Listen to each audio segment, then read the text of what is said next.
Tim. Okay, thanks for coming. First of all, I just want to say how excited I am to have this conference here in Asia.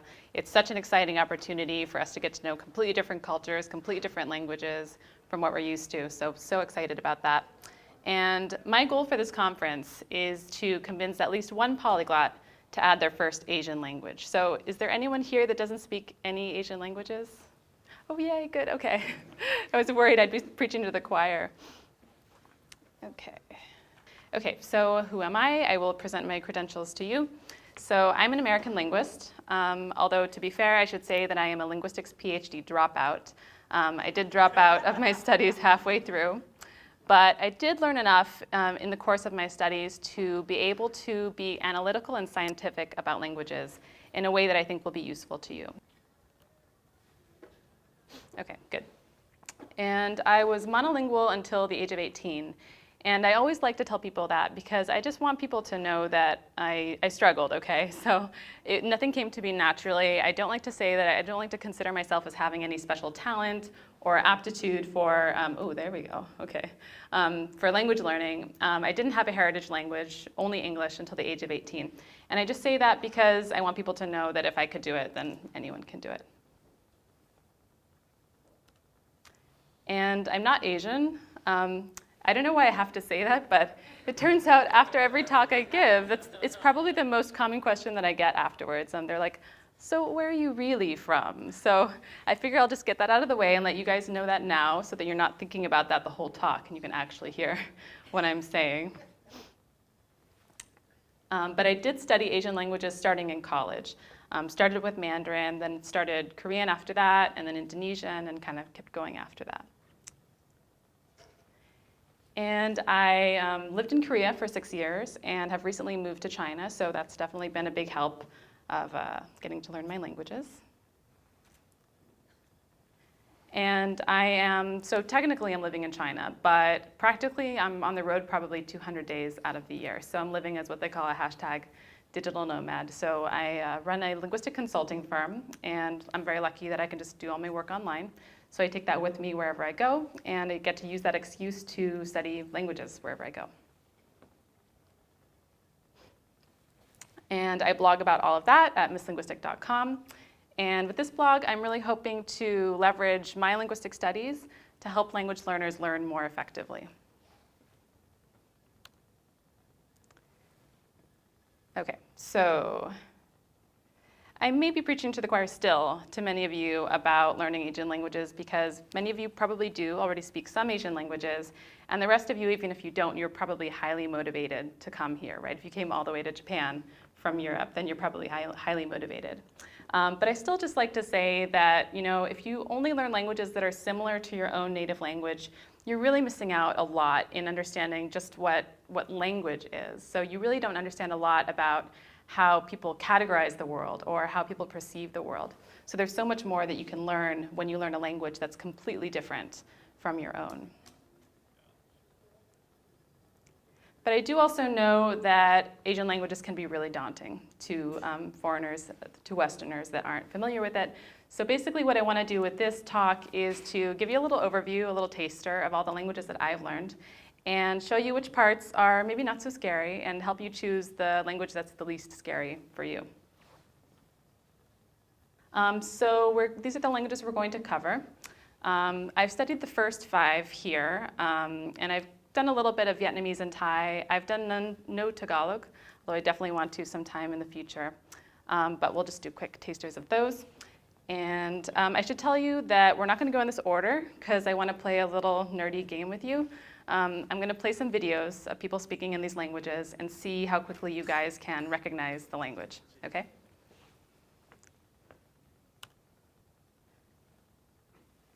因为这个克雷田总理就是特别啊！大家都知道加拿大是英语和法语双重语言政策是吧？一般当总理，英语和法语都要说。但是克雷田很特别，他是我们加拿大有。Okay, so if you're already a native speaker of this language, maybe don't call it out because that's no fun. But if you're not as familiar with Asian languages, can anyone guess what language that was? Yes, Mandarin. Good. Okay. So that was Da Shan. I don't know if anyone's familiar with this guy. He's probably the most famous foreigner in China. And this was at the CCTV, Chinese New Year broadcasting. And I should mention that I'm going to be showing videos of foreigners speaking, so non-Asian foreigners speaking Asian languages. And that's for a couple of reasons. And the first reason is honestly just the shock value, because it works every time. It works on Asians, it works on Westerners, and it still works on me after all this time. It's still incredibly inspiring to see someone with a non-Asian face speaking an Asian language. It shouldn't be the case, but it is. So I'm hoping to inspire you with that. And then also just because I think it's really important to point out that today in our globalizing world, you can't always know what languages someone's going to speak, right? And there are plenty of people growing up in Asia that have non-Asian faces and that are native speakers of these languages. So I just want to help spread awareness about that. Okay, so let's do an overview of Mandarin Chinese. It is spoken in mainland China, Singapore, Taiwan, also to a lesser extent in Hong Kong, Macau, and Malaysia. And the writing system, as we probably know, Chinese characters, simplified and traditional. And the pronunciation is mostly simple, and I know I'm going to get some pushback on that, but we can talk about that later. There are tones, a little bit tricky, but I'm going to show you they're not nearly as scary as you might think. And grammar and syntax is very simple, no conjugations, and I know I'll get pushback on that too, but I'll get more into it. The syntax is subject, verb, object, so very simple, just like English, very easy to learn. But the writing system, unfortunately, is very complex. So the really unique thing about Chinese is that each character represents one meaning and not one sound. And the characters do encode a bit of information about the sound that they're going to represent, but not systematically enough that you can actually read a character and know right away how it's going to be pronounced. So that's the really frustrating thing about Chinese.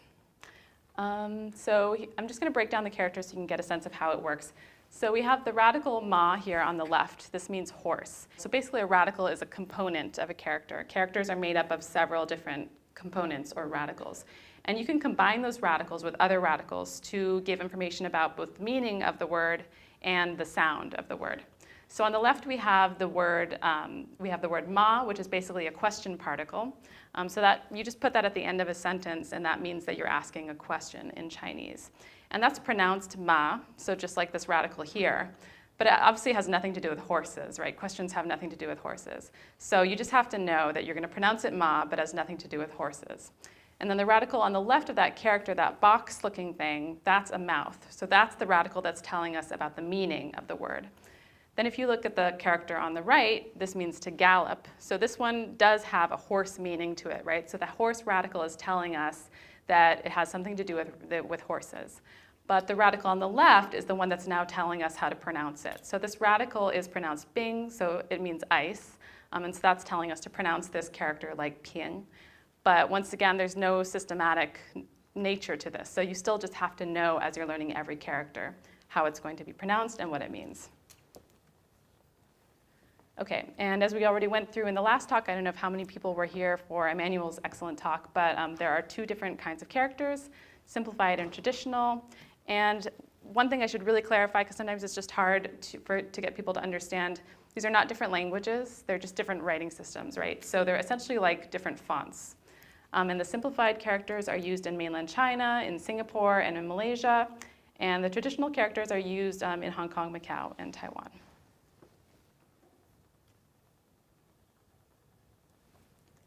Okay, and here you can just kind of see what they look like. So you can see that the simplified character here has only 4 strokes, and the traditional character on the side has only 10 strokes. And I would say if you're choosing between simplified and traditional characters, that simplified characters are definitely easier to learn, and they're easier to write. But traditional characters are actually a lot easier to read, unfortunately. And that's because they encode so much more information that you're less likely to mix up 2 different words. So that's something to consider if you're deciding between the 2. Okay, so now the tones. So I know a lot of people are overwhelmed by tones, maybe not so many people at this conference, but I just want to run through them really quick and show you how they work. And I'm actually just going to teach you them right now so that you're not worried about them in the future. So in tones in Mandarin, the lucky thing is with this language, you don't need to have a perfect pitch of any kind to be able to understand Mandarin tones. You just have to understand the trajectory of the tone. So you just have to hear whether the tone stays the same level, whether it goes up, whether it dips, or whether it falls, okay? So I'm just going to read these out to you guys so you can get a sense of it, and I'll read them out really slow. Ma, ma, ma, ma. So can you guys kind of hear the difference, so how the tone goes up, or it goes down, or it dips? So I'm going to do it one more time, and then I'm going to test you, okay? So ma, ma, ma, ma. Okay, so that was 1, 2, 3, 4. So someone that doesn't know Chinese already, I'm going to say a tone and then see if someone can call out which one it is. So tell me which one this is. Hu.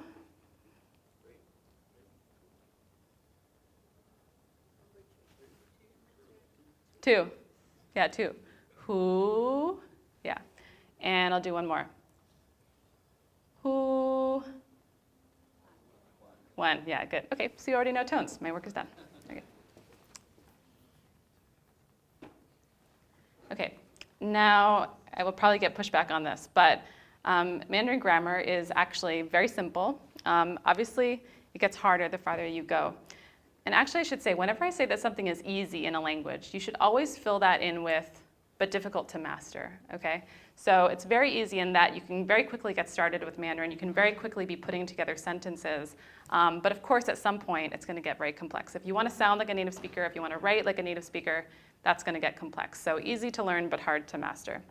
But you can see here that Chinese grammar basically doesn't care about anything that we care about in a lot of our European languages. It doesn't care about person. It doesn't care about tense. It really just cares if action was completed or not. So if you want to say, I'm going to the store, you just say, I go store. And if you want to say, she went to the store yesterday, you say, she yesterday go store done. So very simple. Now, of course, it gets a little more complex later as you go along, but we're not going to worry about that today.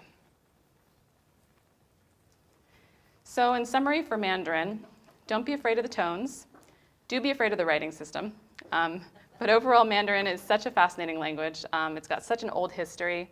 And even as China is growing in power and in stature and globalizing, Chinese people are still just completely bowled over when you speak Chinese to them, even in Beijing, even in Shanghai, even in very global cities. So they understand how much work goes into it, and they understand that you have to conquer your fears before you even start this language. So you'll definitely be gratified if you make it through. If you're not Asian. This is true, yeah. So my husband is an Asian foreigner and does not get any credit. So. Okay, next video. Oh, di situ ada kapal kecil. Sepertinya mau tenggelam, tapi nggak apa-apa, naik aja. 5 jam kemudian, kamu sudah ada di pulau kosong di mana ada biawak segede. Naik pohon kelapa sendiri tanpa alat bantuan untuk ambil kelapa segar. Oh, enak. Anyone know? Indonesian, good. So that was Sasha Stevenson. She's a Canadian YouTuber living in Indonesia. That's from her YouTube channel. Okay, so I'm going to talk about both Indonesian and Malay here because the two languages are so intertwined in terms of their history, and even today they're almost completely mutually intelligible, although a lot of the slang and the everyday words are different. So linguists believe that this language originated in Borneo and then spread out into the islands that we now call Indonesia, into Malaysia, even into Thailand and parts of the Philippines. And the cool thing about these languages is that, just like English, they were in the middle of so many different trade routes. So traders were coming from the Middle East, coming from Thailand, coming from India, Netherlands, and Portugal. And all of these traders were learning this language, and as non-native speakers, they were making mistakes, they were dropping grammar, and as it evolved, it essentially got stripped of a lot of its complexity. So, once again, I would say that Malay and Indonesian is easy to learn, but definitely still hard to master. So I was about to say that it's easy, but then I know that there's people in the audience that will definitely push back on that, because when you go farther, once again, you're going to find complexity. But when I say that it's easy, I mean that, if you decided to go to Bali and set up your apartment and make some friends, you can do that all very quickly, probably within the first month of studying Indonesian. You can be conversing with people, you can be reading books even. But of course, to get to the level of a native speaker, that's going to take some more work. So these are the places where Indonesian is spoken: Brunei, Indonesia, Malaysia, Singapore, East Timor, Christmas Island, parts of Thailand.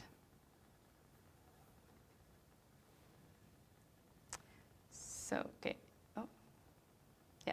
So Indonesian is one of 700 languages in Indonesia.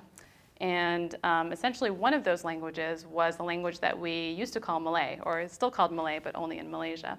And essentially the Indonesian government decided they wanted to choose one official language. And they decided that that was going to be Malay. And so then they renamed that Indonesian. And that's why we call that Indonesian. And that actually happens all the time. So I was just in Italy, and I was learning about how the language that we now call Italian was based off of the Tuscan dialect. So that used to just be called Tuscan. Now it's called Italian. So just politics. So every island has their own language? Sorry? Every island has their own language? I'm not sure if it's completely constrained to islands. That would make the most sense. There probably are more than one language in some of the islands. If there's 700 languages, I'm not sure how many islands there are in Indonesia. Oh, yeah, okay. So more than one language per island for sure. Okay, so Indonesian versus Malay. So as I said before, the languages are very similar, but they do have some differences, and I'll show you some of the vocabulary. And you'll see that a lot of the differences in the vocabulary come from the colonial powers that had spent time in those countries. So you have the word kantor pos for post office. Kantor comes from Dutch, but it's pejabat pos. Do we have any Malay speakers, Indonesian speakers? Great, yeah, okay. So yeah, comes from Dutch. In Indonesian, comes from Arabic or Hebrew in this case, in Malay. Or you have the word for Christmas, Natal, from Portuguese and Indonesian. Christmas from English in Malay.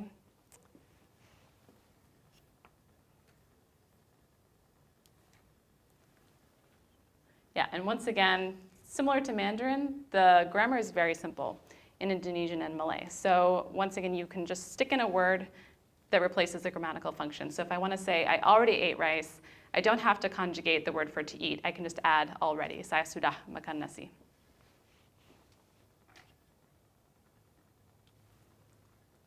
Okay, and also the writing system for Indonesian, this is more good news, is very simple. So they use the Latin alphabet as we do in English, and they actually use it way better than we do in English. So English uses the Latin alphabet actually pretty inefficiently. We sometimes need 4 different letters for one sound, right? So if you look at the O-U-G-H, for example, in the word through, we need way too many letters for that one sound, whereas Indonesian just uses 1 letter for one sound at all times, so very efficient. In summary, I just want to say that Malay and Indonesian are just really, really gratifying languages to learn, partially because they kind of give you your ego back as a polyglot. If you've been struggling with any other languages, for me, I was struggling with Korean. I took a break to learn some Indonesian and Malay, and it just kind of gives you back your ego, because you can make a lot of progress very quickly in the beginning. And you also get 2 for the price of 1. That's really cool. You can visit a lot of countries that speak this language. And then, of course, they're just in beautiful, beautiful countries, so it's a great place to visit. I'm going to go ahead and play the video. 即係我細個時候咧，大家6、7歲咧，種族歧視呢樣嘢係唔存在，只不過會話你樣衰嘅啫，冇第啲嘢噶嘛，係咪？咁我會覺得啊，真係我點解係我樣衰啲咁咧？係咪？ So this is Vivek Mahbubani. He is a Hong Kong born and raised comedian. Took the video from the South China Morning Post. So I'm going to do an overview of Cantonese now. So it's spoken in Hong Kong, Macau, and southern mainland China. And it's also spoken in communities in Malaysia, Singapore, and Vietnam. So language or dialect. So one of the most common questions that I get when I'm asked about Cantonese is it a dialect of Mandarin? And to this, I just have to first do a quick linguistic sidebar. So actually, linguists don't consider there to be any kind of real difference or distinction between dialects and languages. So generally, when we colloquially say that something is a dialect, means that it has an unstandardized form, or that we don't consider it to be as real as a real language, right? But in fact, linguists like to say that language is a dialect with an army and a navy. And this is because really what grants a dialect a language status is basically just politics, basically just governmental power. It has nothing to do with the structure of the language, it has nothing to do with how standardized it is, because actually when you actually do linguistic analysis of a lot of these languages that we call dialects, you'll find that they're just as standardized, that they really have rules, that we just haven't figured out what a lot of them are yet, but that they have just as much status as any other language. So it's really just government, really just power. So Mandarin and Cantonese evolved from a common ancestor around the same time. Cantonese probably evolved a little bit earlier than that. So it's sort of like how Spanish and Catalan evolved from the same common ancestor, and you definitely don't want to tell a Catalan that they're speaking a dialect of Spanish, right? And Mandarin was chosen to be the official language in 1932, and that's why we call that Chinese. But it's rather arbitrary that that became the language that we now consider the main language, with everything else being the dialect. Cantonese and Mandarin are mutually unintelligible for the most part. Some exposure will help, but for the most part, speakers of either language can't understand each other. And the writing system this is really interesting, actually. So there is a Cantonese writing system. It's made up mostly of characters that already existed in Mandarin, with a few more characters that are never used in Mandarin, but are used in Cantonese. But it's really rarely written. So I found this comic online. You do see it in comics and you see it in magazines, but you don't see it that often. And the really interesting thing about the Cantonese writing system is that most often Cantonese speakers will write in Mandarin, even if they can't speak it. So actually, I was just double checking this with my mother-in-law recently because I just couldn't believe that this could really be the case. But my mother-in-law, she's from Hong Kong. She grew up there. She doesn't speak any Mandarin, but she learned in school basically how to write in Mandarin. So using Mandarin grammar, using Mandarin vocabulary. And she still can't speak it. So when we're in Beijing together and we go to restaurants, I still have to do all the talking. But she can write in Mandarin perfectly. If she wants to write an email, write an essay, she can do that. So essentially, she can write a language that she can't speak, which kind of blows my mind. But actually, there are a lot of languages that do that. So Arabic does that as well. So it's not that crazy. But so in the interest of time, I'm not going to go too much into this, but you can quickly see there are a lot of vocabulary similarities between Mandarin and Cantonese, but obviously some of the vocab is really different. And once again, in grammar, the grammar is different between the two. They're very similar, but there are some things that are different. And I just show this to you so that you won't think that Cantonese is just Mandarin with an accent. There are real differences in terms of word order and a few other grammar differences. Okay, and so I told you that Mandarin tones are really easy. Cantonese tones are not. So very tricky. The hardest part is that they have these tones called level tones, which means that they're just going straight across. So you have a high, a medium, and a low tone. And you just have to be able to hear the relative difference between those pitches. So that's pretty tough. So in summary of Cantonese, I really wish I had more time to go into just the fascinating sociolinguistics of how it's used when you read it, when you write it. And I know that it's difficult that there aren't that many resources online for it since it's not considered an official language. But I still have to say that I really, really recommend learning this language. It's just such a fascinating, it comes with such a fascinating culture and gives you access to something that you wouldn't have if you were just learning Mandarin. But I do recommend that if you're learning Cantonese, that you do start with Mandarin, unfortunately. So you kind of have to learn two languages first, and that's because you're going to need it for the writing anyway, and because there's a lot more resources online for Mandarin. Oh yeah, and that's my reason for learning Cantonese. So I'm a little bit biased. That's my lokong, my husband. Okay. 家が日本人ではないんですけど、私はお母さんが日本人で、お父さんがアメリカ人のハーフです。生まれも育ちも長崎で、もうすごく心は自分的には日本人だなって思う部分がたくさんあります。長崎県の長崎市ですか？佐世保市です。はい。 What language? She's half Japanese. Japanese, yeah. So language of our host country. So yes, half Japanese, half African American. She was raised mostly in Japan, but she's a native Japanese speaker, and she actually got a lot of flack for her status as a half Japanese. And so I think it's really important to show videos like this and show people that Asian language speakers don't always look Asian. So overview of Japanese. So it uses 3 different writing systems in everyday life. Not related to Chinese, so it does use Chinese characters as one of those writing systems, but the languages are not genetically related, so grammatically they're quite different. Pronunciation, I would say, is easy. Some people might disagree with me on that, but once again, easy to learn, hard to master. So after a couple weeks of studying Japanese, I was able to be understood, in cafes. If I say a certain word, they would understand what I'm saying. That doesn't mean that I sound like a native Japanese speaker. It just means that I can very quickly approximate enough of the language to be able to be understood. The grammar, unfortunately, is very complex. So here are the three writing systems. Probably most of you are familiar with this, so I'll just go through it really quickly since I know we're running out of time. But we have the kanji based on the Chinese. We have the hiragana, which is a syllabary. A syllabary is basically like an alphabet, except that one character represents one syllable. And the kanji is used for the main meaning of every word, like the main semantic component, whereas the hiragana are used for all the little grammatical particles that go attached to that word. And the katakana are used for foreign loanwords. Okay, and here's what they look like all together. So you can see the kanji in red, the katakana in green, and the hiragana in blue, and they're just all smushed together there in that one language, in that one sentence. So essentially, a speaker of Mandarin like me, so I speak Mandarin, but I don't really speak Japanese. So I can read this sentence, and I can understand the kanji, I can understand the red parts, but I can't understand the kana. I can't understand the green and the blue parts.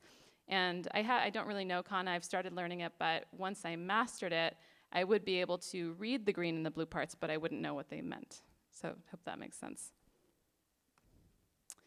So why is Japanese grammar hard? So basically, Japanese cares about a lot of things that speakers of European languages just don't usually pay too much thought to. So Japanese doesn't care about the person or the time. It doesn't care if, it doesn't need to conjugate the verb based on the person. But it cares about other things like causation. So it cares about if you're making or letting someone do something, you would conjugate the verb in a different way. It cares about things like rhetorical questions or doubtfulness. So in summary, Japanese, it's overall, I think, a pretty difficult language to learn. I would say difficult to learn and difficult to master. But we're in Fukuoka. I don't need to convince you why it's such an important language to learn and why you can get access to so many fascinating parts of the culture through learning the language. Okay. 한국에서 이제 흑인으로서 그런 안 좋은 일을 많이 겪었는데 왜 아직도 한국에서 살고 있냐? 왜 아직도 방송을 하고 있냐? 바로 그 이유가 우리라는 단어 때문이에요. Language? Yeah, good. Okay, so that's Sam Okyere. He's probably the most famous Ghanaian in Korea, probably one of the most famous foreigners in Korea. He speaks amazing Korean, as well as these other languages. So Korean has the best and easiest writing system ever. Hangul, I will never stop evangelizing this writing system. I think that every language should have their own Hangul. We'll talk more about that. But it does have very difficult pronunciation. It has very difficult grammar. It has very difficult syntax. So people always, when I complain about how hard Korean is, people say, oh, but you speak Chinese. It can't be harder than Chinese. Yes, it can. It is much, much harder than Chinese. The US government ranks it a whole level higher. That's what it looks like. So Hangul was created by King Sejong, so a linguist king. So I'm not sure how many of you are familiar with the history, but essentially Korean used to use Chinese characters to write their language. But the problem with Chinese characters is that since they represent meaning and not sound, it actually takes a lot longer to learn characters than it takes to learn an alphabet. So a lot of Koreans they didn't have the time and the resources to learn these characters, and so a large majority of Koreans were illiterate for a really long time. So King Sejong, who was a linguist, decided to democratize literacy by creating a writing system just for Korean, and he created the alphabet, Hangul. And this may be a myth, but it rings true, so run with me. He supposedly created this alphabet so that it would look exactly like the shape of your mouth when you're pronouncing the sound. So if you look at the first sound here, that's a k sound. Think about where your tongue is when you're pronouncing that sound. So you've got flat tongue on the top, and then you're dipping down with the front of your tongue. So it looks kind of like that kyok there. And then to pronounce the M sound, you're using your full mouth, right? So I didn't know this when I first started learning Hangul, but it just felt so intuitive when I was learning it. It came to me so fast. And it wasn't until later that I heard this potentially urban myth, but it really looks like it's true, right? So I really recommend trying out Hangul. It's really, once again, a good ego booster if you've been struggling with another language. But the pronunciation is really tough. So yeah, I'll take the time to talk about this. I think it's really important. A lot of people ask me why I think Korean pronunciation is so hard. So essentially, Korean has a lot of these consonants that are divided up in ways that we don't divide them in English. So in English, we have a B and a P distinction.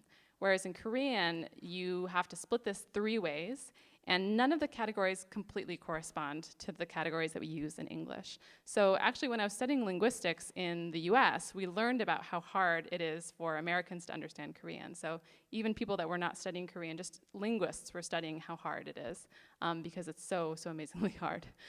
So essentially, the first sound is somewhere in between a B and a P.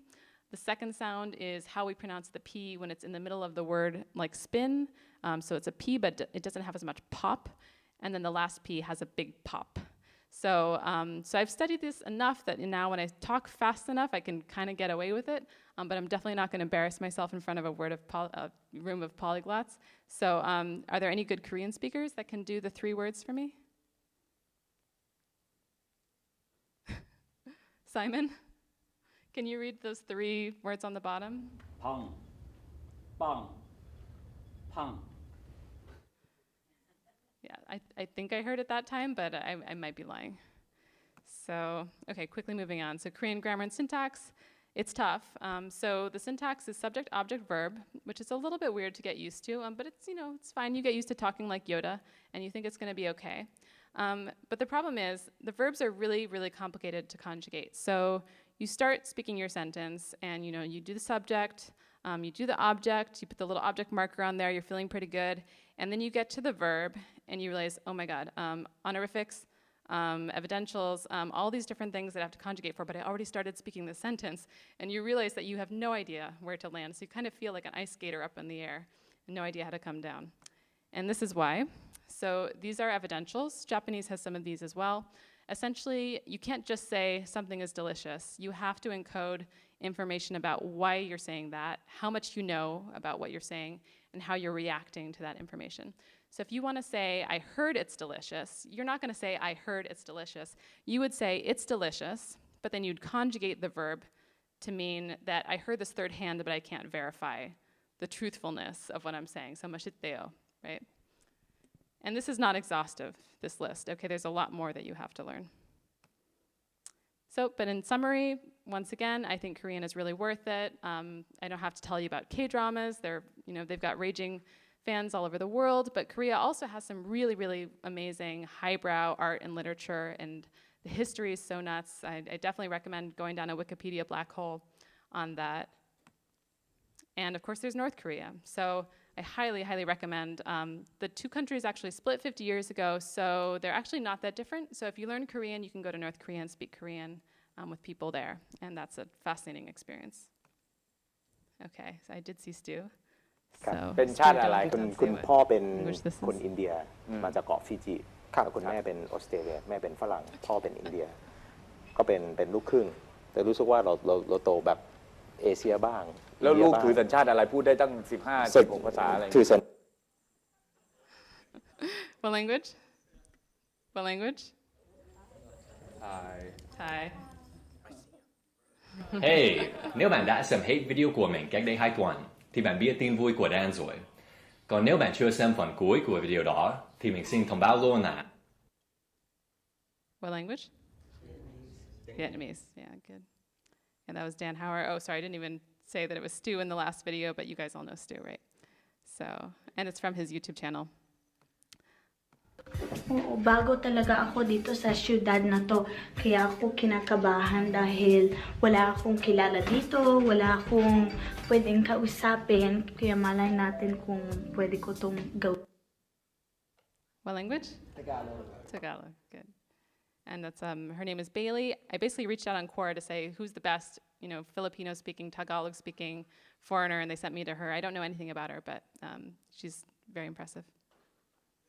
Okay, so finally, so I basically made this chart. I put this up on my blog, and I also put it in the Facebook group, and got some really, really interesting feedback. So basically, this is how easy I would rank these languages to learn in terms of these different components. And it's mostly based on language science, it's mostly based on linguistics, but it definitely has a heavy dose of my own subjective biases. So I figure at this point, I think we're at the end of the time. We can discuss this chart, or you can ask me any other questions about what we kind of rushed through here. Yeah, I'll take questions. You mentioned before that Korean, one thing that might be hard about Korean is that it's an SOV language that people might have challenges with. There's actually more SOV languages in the world than there are SVO, but most people look, especially Japanese people, will look at languages like Chinese and English and think that's the majority of languages, but the majority of languages are actually like Japanese and Korean in that they're subject, object, verb. And if you don't know one yet, you should learn one. Very, very well put. Yep, totally agree. I want to know what Stuje thinks because he probably knows all of these. Which one is hard? As far as Thai is concerned, I think it's a myth, hard. I think the reason why people think that it's difficult is because a lot of the time the teachers will tell them that it's hard before it is. And as native speakers, they don't actually understand why some things are the way they are. There are some insane ways of teaching Thai kids the background of the language they already speak at school, which would confuse the heck out of anybody else. There's no logic to it, and they weren't linguists that came up with it, they just had authority. So the actual system of Thai is not difficult. Everything has a logical explanation. Burmese phonetically would be it gets a bit quirky. Indonesian, you mentioned about Indonesian from Indonesian and Malay. It's funny because I actually that was an alternative topic for today that I was going to deliver. But for me, I grew up speaking Indonesian. Speaking Malay is like bahasa kampung. Sometimes it's because you don't have all the grammar and stuff. But to speak the way we speak in Jakarta, I don't think many Malays would understand. Ya kalau aku ngomong begini, lagi ngapain loh? The most Malays wouldn't have a clue what we're saying, right? But we can bring it up to a level. So to speak at that level of Indonesian but I would say out of all those, Javanese, and these would probably be the most difficult. Really? Yeah, and that's not up there. But like Javanese, so Indonesian dialects and many other Indonesian dialects, just because you've got like 5 levels of speech, each with their whole subsets of vocabulary that aren't related. They're not just honorific forms, they're totally different words that you would use depending on who the person you're speaking to, who you're talking about to that person. You have to choose the word that they would use with that person. So it's different, yeah. And Javanese, I think, is one of is it the 7th or the 17th most spoken language in the world? It's some crazy stat like that. So there's a lot of people speaking this language. Yeah, Javanese and Bali. Bali is the same way. Balinese. Balinese? Yeah, it is. Okay, thank you very much, Sarah. Big hand for Sarah. Thank you.